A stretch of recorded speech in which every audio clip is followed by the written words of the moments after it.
আজকে যে সত্য ঘটনাটা শুরু করছি সেটা কানাডার বার হেভেন নামের একটা এরিয়া, সেখানকার একটা সত্য ঘটনা। এই ঘটনাটা যে ফ্যামিলির সাথে ঘটেছিল সেই ফ্যামিলিটা মূল ছিল ইন্ডিয়াতেই, তবে তারা বহু বছর ধরে কানাডাতে গিয়ে বসবাস করত। যে ফ্যামিলির কথা বলছি সেই ফ্যামিলির ভদ্রলোকের নাম ছিল ভূপিন্দর গিল। বয়স ছিল 40 বছর। তার স্ত্রী তার থেকে 3 বছরের বড়, নাম জগতার গিল। 17 বছরের বিবাহিত জীবন তাদের। তাদের 3 সন্তানও ছিল। সব থেকে বড় তাদের মেয়ে, 14 বছর বয়স। তারপরে দ্বিতীয় মেয়ে, বয়স 10। তৃতীয় যে সব থেকে ছোট, তার বয়স ছিল 5 বছর। সে একজন ছেলে। 29 জানুয়ারি 2014 জগতার আর ভূপিন্দর দুজনের বিবাহবার্ষিকী ছিল 17তম। কিন্তু জগতার গিল মানে যে স্ত্রী, তার হার্নিয়ার অপারেশন হয়েছিল, সে খুব অসুস্থ ছিল। অপারেশন 2-1 দিন আগেই হয়েছিল, সেই জন্য সে বেড রেস্টে ছিল। হাজবেন্ড, ওয়াইফ আর বাচ্চারা সবাই মিলে ঠিক করে তারা ছোট্ট একটা সেলিব্রেশন, ম্যারেজ অ্যানিভার্সারি, তারা ছোট্ট একটা সেলিব্রেশন করবে এই ম্যারেজ অ্যানিভার্সারি উপলক্ষে। তবে তারা বাইরে কোথাও যাবে না। কিছু খাবার জিনিস, কেক, কিছু ফুল ইত্যাদি তারা কিনে বাড়িতে নিয়ে আসবে, আর সেখানেই ছোট একটা সেলিব্রেশন হবে। এই কেনাকাটাগুলো করার জন্য হাজবেন্ড ভূপিন্দর নিজের সঙ্গে নিজের 14 বছরের বড় মেয়েকে নিয়ে নিজের গাড়ি চালিয়ে কোনো একটা দোকানে চলে যায়। প্রয়োজনের সমস্ত জিনিস কেনাকাটা করে তারা দোকান থেকে যখন ফিরে আসে তখন বাজছিল দুপুরবেলা 1টা। ভূপিন্দর গিল ধীরে ধীরে নিজের গাড়ি থেকে কিনে আনা জিনিসগুলো নামাচ্ছিল, আর মেয়ে মায়ের জন্য যে গোলাপ ফুলের বুকেটা নিয়ে আসা হয়েছিল সে সেটা নিয়ে ছুটে মায়ের কাছে যায় মাকে দেখাবার জন্য। কিন্তু বাড়ির কাছে গিয়ে সে অবাক হয়ে যায়, কারণ বাড়ির দরজা লক করা ছিল না, খোলা ছিল। সে ছুটে ভেতরে যায় লিভিং রুমে, যেটা সে দেখেছিল, দেখে সে চিৎকার করে কান্না শুরু করে। সে দেখেছিল তার মায়ের প্রাণহীন দেহ রক্তাক্ত অবস্থায় পড়ে রয়েছে। তার চিৎকার শুনে তার বাবা ভেতরে চলে আসে। তার হাতের সমস্ত কেক বা অন্যান্য খাবার যে জিনিসগুলো ছিল সেগুলো তিনি ফেলে দিয়েছিলেন। ছুটে গিয়ে নিজের স্ত্রীকে পড়ে থাকতে দেখে তাকে জড়িয়ে ধরে কান্না শুরু করেছিলেন। 14 বছরের মেয়ে, তার মনে হয় যে পুলিশ টিমকে খবর দেওয়া উচিত। সে পুলিশকে খবর দেওয়ার জন্য ল্যান্ডলাইন ফোনটা তুলে নিয়ে যখন কল করার চেষ্টা করছিল তখন বুঝতে পারে যে ল্যান্ডলাইনের কানেকশনটা কেটে দেওয়া হয়েছে। সে এই ব্যাপারটা নিজের বাবাকে জানায়। তখন বাবার মোবাইল থেকে সেখানকার ইমার্জেন্সি নম্বরে পুলিশ টিমকে খবর দিয়ে ব্যাপারটা জানানো হয়। পুলিশ টিম সেখানে চলে আসে। পুলিশ টিম যখন আসছিল, ভূপিন্দর আর জগতারের একদম সামনে বাড়ির যে প্রতিবেশী বাড়িটা রয়েছে সেখান থেকে জানলার কাঁচের উপাস থেকে একজন ভদ্রমহিলা পুলিশ টিমকে দেখছিল, বোঝার চেষ্টা করছিল যে কি হয়েছে। পুলিশ টিম যখন তার দিকে তাকায়, সে কিন্তু মন খারাপ করে সেই কাঁচ থেকে সরে চলে গেছিল। যে কোনো দেশে যে কোনো ক্ষেত্রে যদি কোনো ম্যারিড মহিলার মার্ডার হয়, প্রথমেই সেক্ষেত্রে তার হাজবেন্ডের ওপর সন্দেহ করা হয়। এটা পুলিশের একটা কাজ। পুলিশ প্রথমেই জিজ্ঞাসাবাদ করেছিল 40 বছর বয়সী ভূপিন্দর গিলের কাছে।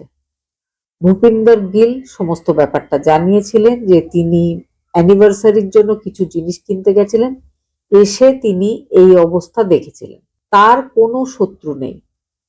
সে সারাক্ষণ আরো আরো অনেক বেশি কাজ করে উপার্জন করা বা নিজের ফ্যামিলিকে একটা সুখী জীবন দেওয়ার চেষ্টা করে। কে এই ঘটনা ঘটিয়ে থাকতে পারে সেই ব্যাপারে তার কোনো আইডিয়া নেই। পুলিশ ঘটনাস্থলে দুটো গ্লাভস পেয়েছিল। একটা গ্লাভস, যেটা ডান হাতের গ্লাভস, সেটার ২০ আঙুলের পাশে যে আঙুল, অনামিকা যেটাকে বলে থাকি আমরা, সেই আঙুলের গ্লাভসের অর্ধেক অংশ কেটে নিচে পড়েছিল, গ্লাভসের সঙ্গে ছিল না। সেই গ্লাভস দুটো পুলিশ কালেক্ট করে।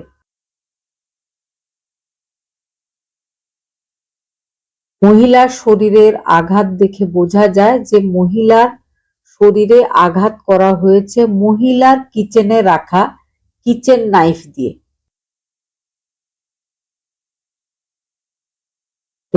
মাথায় রডের আঘাত করে, ধারালো ছুরি দিয়ে তার গলায় আঘাত, আর তার শ্বাসরোধ ইত্যাদি করা হয়েছে। পুলিশ বারবার আসছিল, বারবার ওই বাড়ির চারিদিকের এলাকাটা, বাড়ি বা বাড়ির একদম নিচে বেসমেন্টে যে গ্যারেজ ছিল তাদের, সেই জায়গাগুলো খুব ভালো করে তদন্ত করে দেখছিল।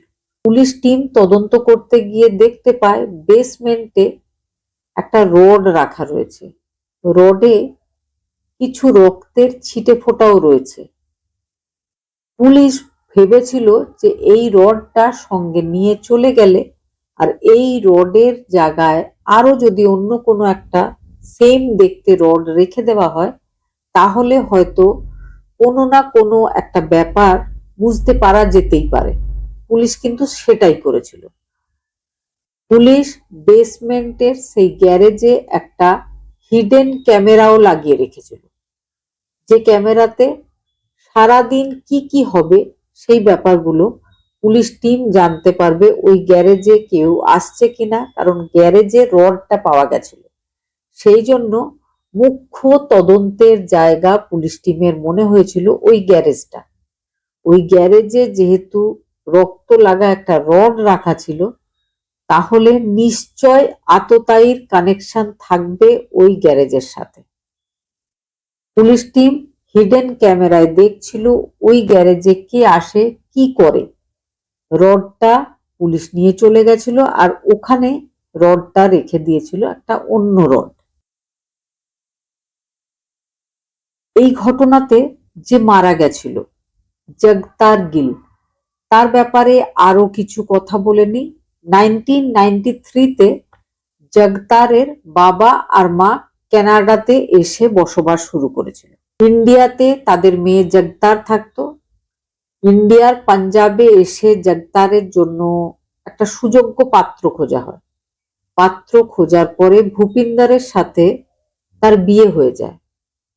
জগতার আর ভূপিন্দরের কানাডা গিয়ে থাকার বা কাজ করার ব্যবস্থা করেছিলেন স্ত্রী বা জগতারের বাবা। শ্বশুরের কাছে সাহায্য পাওয়ার পর ভূপিন্দর নিজের স্ত্রীকে নিয়ে চলে গেছিল কানাডায় থাকতে।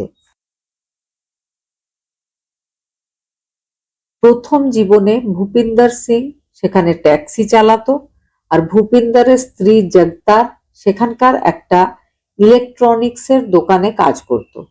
স্বামী স্ত্রী দুজনেই দিনে 16 ঘন্টা করে কাজ করত। প্রথমে ভোরবেলায় দুজনেই বাড়ি বাড়ি নিউজ পেপার ডেলিভারি করার কাজ করত। তারপরে ভূপিন্দর চলে যেত ট্যাক্সি চালাতে, আর জগতার সে একটা ইলেকট্রনিক্স দোকানে সেলস গার্লের কাজ করত। তারপরে সেখান থেকে ফিরে আসার পর তারা দুজনেই আবার পিৎজা ডেলিভারির কাজও করত। তারপরে তারা বেশ কিছুটা আর্থিক অবস্থা ঠিক করে নিজেদের। 98 থেকে 2005 পর্যন্ত তাদের 3 জন সন্তান হয়েছিল। তারা নিজেদের প্রথম জীবনটা প্রচুর পরিশ্রম করেছিল, তারপরে তাদের অবস্থা একটু ভালো হয়ে যায়। তারা বারহেভেন নামের জায়গাতে গিয়ে একটা সুন্দর বাড়িও কিনেছিল। তারা খুব সুখেই জীবনযাপন করছিল। বর্তমানে মানে 2014 সালে যখনকার ঘটনাটা আমি শোনাচ্ছি, তখন ভূপিন্দর একটা ভালো কোম্পানিতে বাসের ড্রাইভার ছিল। হোক, আগেই আমি বলেছি যে পুলিশ বেসমেন্টে রাখা সেই রক্তের দাগ লাখা রডটাকে সরিয়ে রেখেছিল, আর সেখানে একটা অন্য রড এনে রেখে দিয়েছিল। হিডেন ক্যামেরাতে পুলিশ দেখেছিল যে মহিলার যে হাজবেন্ড মানে ভূপিন্দর, সে বেসমেন্টের সেই গ্যারেজে গিয়ে সেখান থেকে যে রডটা পুলিশ টিম রেখে দিয়ে চলে গেছিল সেটা নেয়, চুপি চুপি রাতের অন্ধকারে গিয়ে একটা জঙ্গল টাইপের জায়গায় সেটা ফেলে এসেছিল।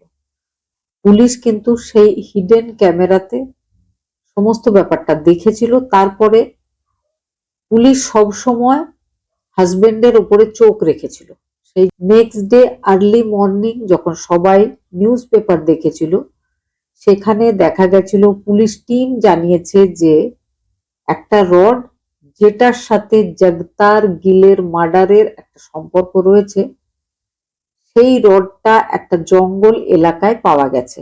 এবার আর দেরি নেই, খুব শিগগিরই জগতার গিলের মার্ডারারকে পুলিশ টিম খুঁজে বের করবে। এই খবরটা পড়ার কিছুক্ষণ পরেই জগতারের হাজবেন্ড ভূপিন্দর পুলিশ স্টেশনে যায়। পুলিশ স্টেশনে গিয়ে সে পুলিশকে একটা গল্প শোনায়। সে বলেছিল অ্যানিভার্সারির দিন, যেদিন সে নিজের বড় মেয়েকে সঙ্গে নিয়ে কেক আর ফুল ইত্যাদি কিনে বাড়ি ফিরেছিল, নিজের স্ত্রীর ওই অবস্থা দেখেছিল, স্ত্রীর কাছে ওই রডটা পড়েছিল।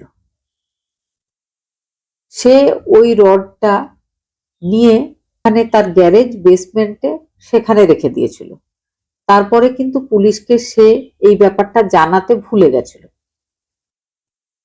কিন্তু কিছুদিন পরে যখন গিয়ে সে সেই রডটা দেখতে পেয়েছিল, তখন তার মনে হয়েছিল এবার যদি সে পুলিশকে এই ব্যাপারটা জানাতে যায় তাহলে পুলিশ তার উপরেই সন্দেহ করবে। তার থেকে ভালো রাতের অন্ধকারে রডটা নিয়ে গিয়ে জঙ্গলে ফেলে আসবে, আর সেটাই সে করেছিল। পুলিশ যখন তার কাছে এই গল্পটা শুনে পুলিশের একটু অদ্ভুত লেগেছিল, কিন্তু পুলিশ তাকে কিচ্ছু বলেনি। পুলিশ বলে ঠিকই করেছেন, আগেই আপনার ওই রডের ব্যাপারে গল্পটা বলা উচিত ছিল, কিন্তু আপনি বলেননি, এখন বলেছেন, খুব ভালো করেছেন। পুলিশ কিন্তু কোথাও না কোথাও একটু সন্দেহ করছিল জগতারের হাজবেন্ড ভূপিন্দরের ওপর।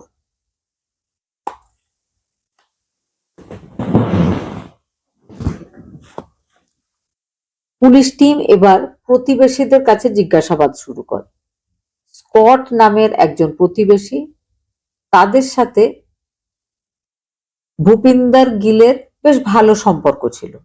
প্রায় ভূপিন্দর তাদের বাড়ি যাতায়াত করতেন।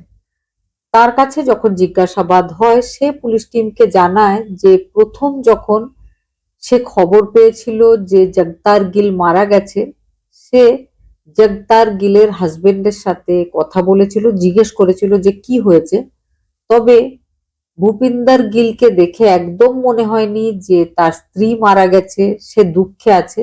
তাকে খুব নর্মাল বলে দেখে মনে হচ্ছিল। সেই জন্য স্কট কোথাও না কোথাও পুলিশ টিমকে জানিয়েছিল যে এই মহিলার সাথে যে ঘটনা ঘটেছে সেটার সাথে সেই মহিলার হাজবেন্ড অবশ্যই জড়িয়ে থাকতে পারে। সে আরো একটা কথা বলেছিল, সে বলেছিল তার বাড়িতে মাঝে মধ্যেই ভূপিন্দর সিং যেত, সঙ্গে একজন মহিলাকেও নিয়ে যেত। স্কট এতদিন ওই মহিলাকেই ভূপিন্দরের স্ত্রী বলে জানত, কিন্তু যখন এখন তিনি দেখেছেন যে ভূপিন্দরের স্ত্রী মারা গেছে বা ভূপিন্দরের স্ত্রীর ফেস তিনি দেখেছেন, তখন তিনি বুঝতে পেরেছেন যে ভূপিন্দর সঙ্গে করে যাকে নিয়ে আসতো সে তাহলে ভূপিন্দরের স্ত্রী নয়। স্কট পুলিশের কাছে জিজ্ঞাসাবাদে এটাও বলেছিল যে ভূপিন্দর তার বন্ধু, ভূপিন্দরের সাথে তার অনেক রকম কথা হয়। ভূপিন্দরের স্ত্রী জগতার মারা যাওয়ার পর ভূপিন্দর স্কটকে বলেছিল যে আমার বউয়ের পাশে যে রডটা রাখা ছিল, যেটা দিয়ে হয়তো আমার বউকে মেরে ফেলা হয়েছিল, সেটাকে আমি বাড়ির নিচে বেসমেন্টে যেখানে আমার গ্যারেজ সেখানে রেখে এসেছিলাম। আর একটা নাইফ, যেটা আমারই কিচেনের নাইফ, সেটা হয়তো ব্যবহার হয়েছে আমার স্ত্রীকে মেরে ফেলার ক্ষেত্রে। সেই নাইফটাকেও আমি নিয়ে নিজের কিচেনের সিঙ্কে ধুয়ে নাইফ রাখার জায়গায় রেখে দিয়েছিলাম।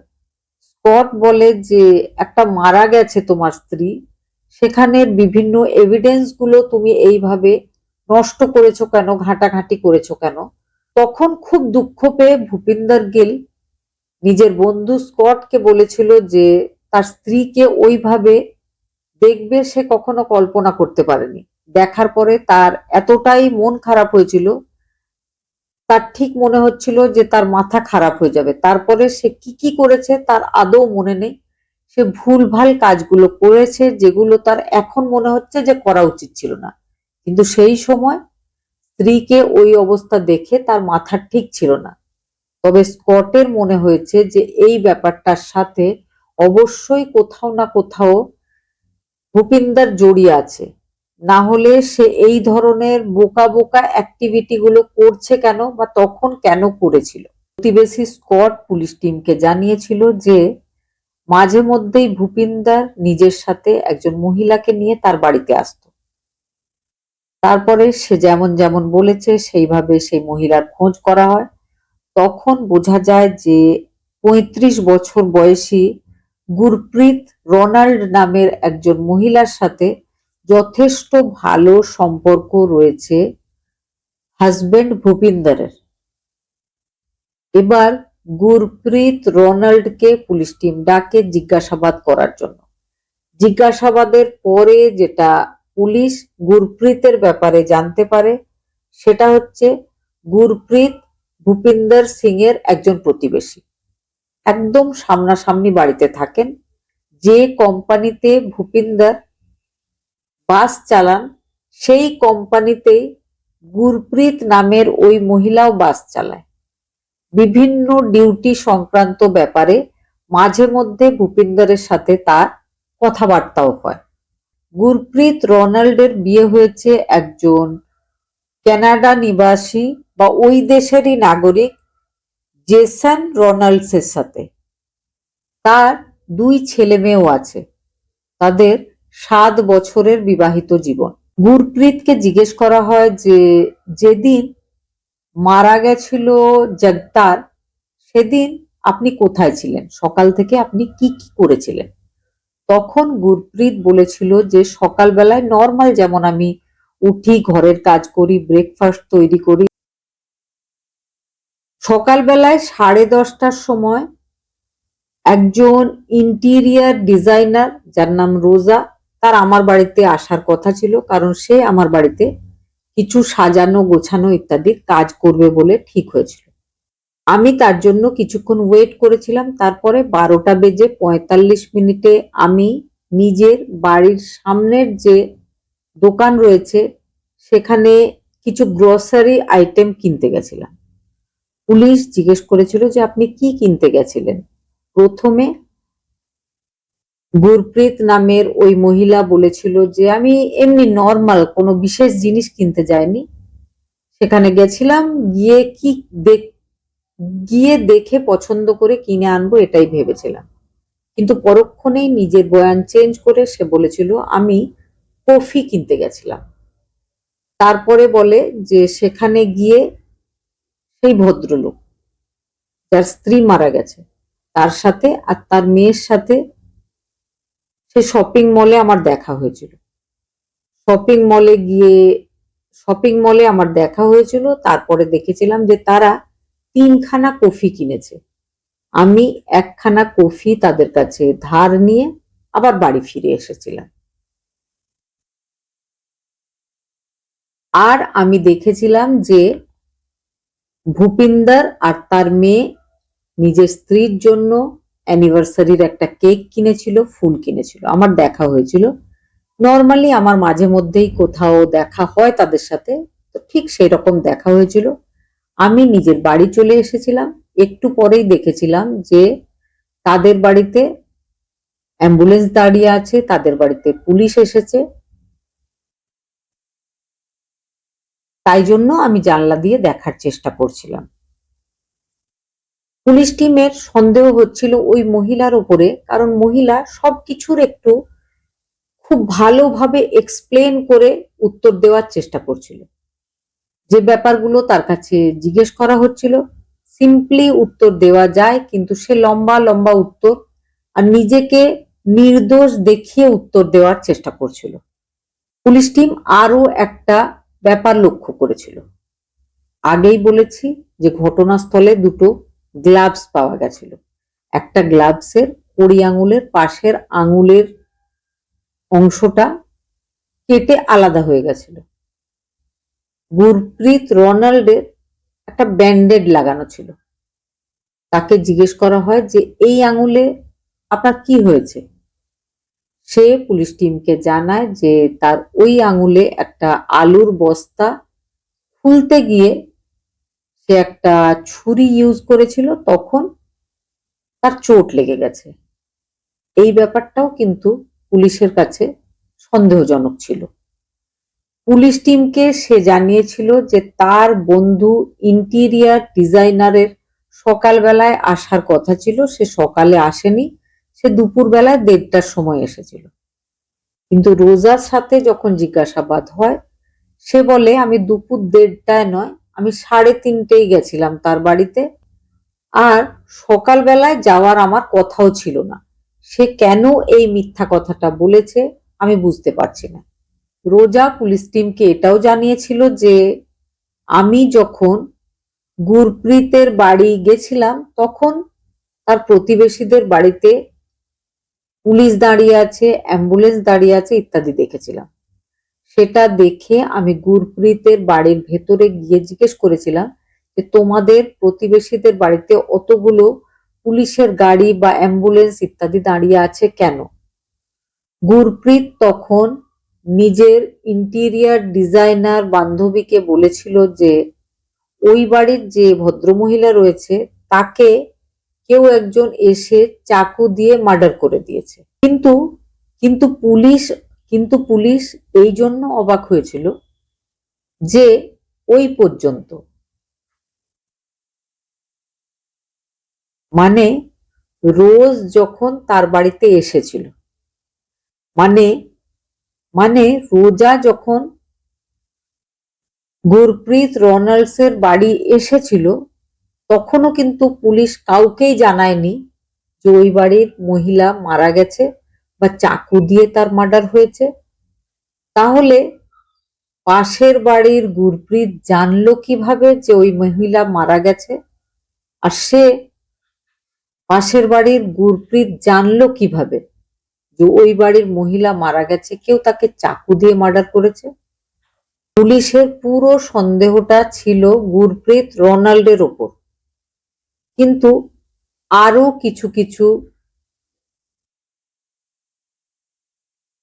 পুলিশ টিমের মনে হয়েছিল যেখানে গুরপ্রীত পড়ে রয়েছে তার আশেপাশে যে রক্তের ছিটে ফোঁটাগুলো রয়েছে সেটার মধ্যে নিশ্চয় কোনো না কোনো রক্তের দাগ সেই আততায়ী যে এই ঘটনা ঘটিয়েছে তারও হতেই পারে।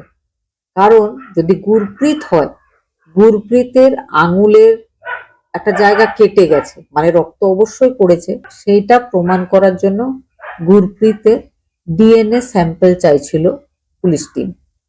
পুলিশ টিমের একজন একটা কাগজ নিয়ে গুরপ্রীতের বাড়িতে আসে, এসে বলে যে আমি একটা সার্ভে করতে এসেছি, কিছু অ্যান্সার আপনাকে দিতে হবে, অ্যান্সার করার পর একটা এনভেলপের মধ্যে অ্যান্সার গুলো বন্ধ করে দেবেন, আপনি বন্ধ করে আমার হাতে দেবেন এই খামটা। আমরা লাকি ড্রর মাধ্যমে একটা বড় মাপের পুরস্কার দেবো, যার খামটা আসবে লাকি ড্রতে।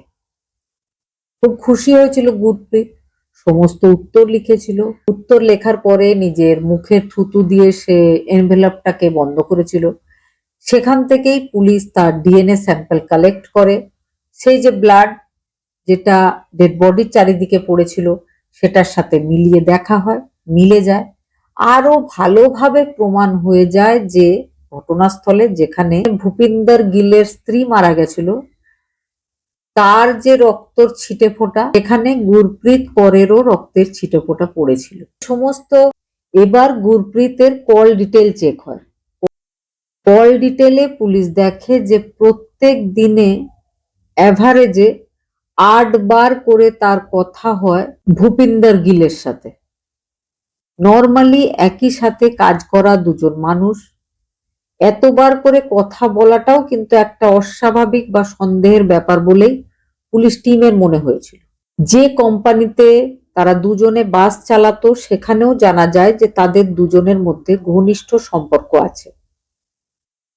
গুরপ্রীতের হাজবেন্ডের কাছে জিজ্ঞেস করা হয়, তখন তার হাজবেন্ড জানিয়েছিল যে আমি নিজের স্ত্রীকে ডিভোর্স দেবো বলেই ঠিক করেছি, কারণ আমার স্ত্রী আমার সাথে থাকতে চায় না, সে ডিভোর্স চাইছিল।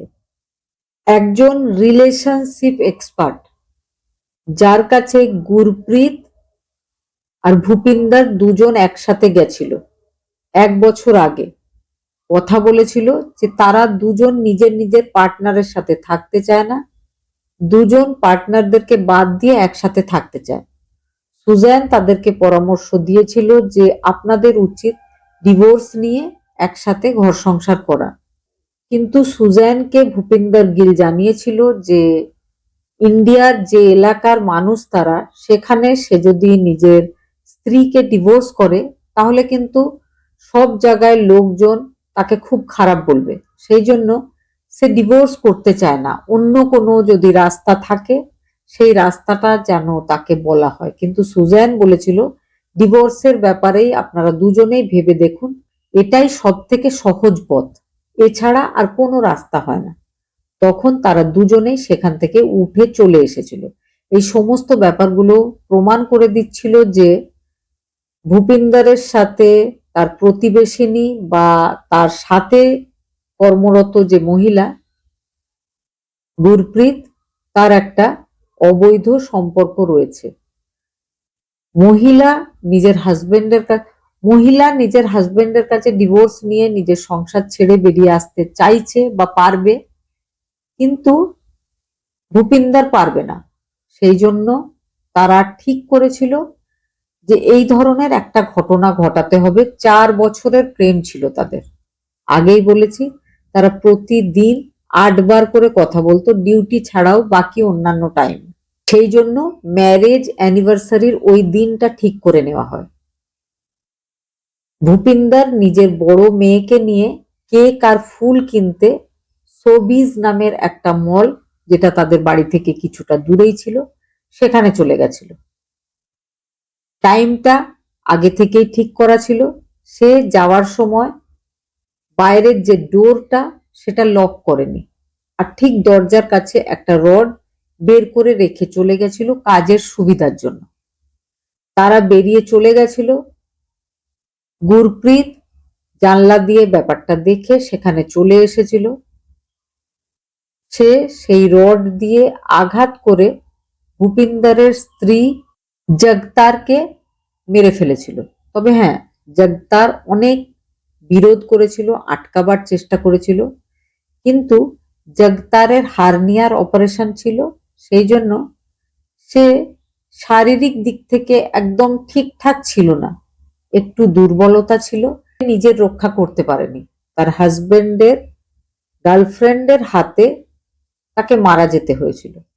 এই সমস্ত তদন্তের পর গুরপ্রীতকে আর সঙ্গে জগতারের হাজবেন্ড ভূপিন্দরকে জগতারের মার্ডার করার অপরাধে অ্যারেস্ট করা হয়। তারপরে বেশ কিছু টাইম শুনানি চলে। দুজনকেই 25 বছরের কারাদণ্ড উইদাউট পেরোল। তারপরে তারা যতদিন বেঁচে থাকবে ততদিনই দুজনকেই জেলেই থাকতে হবে।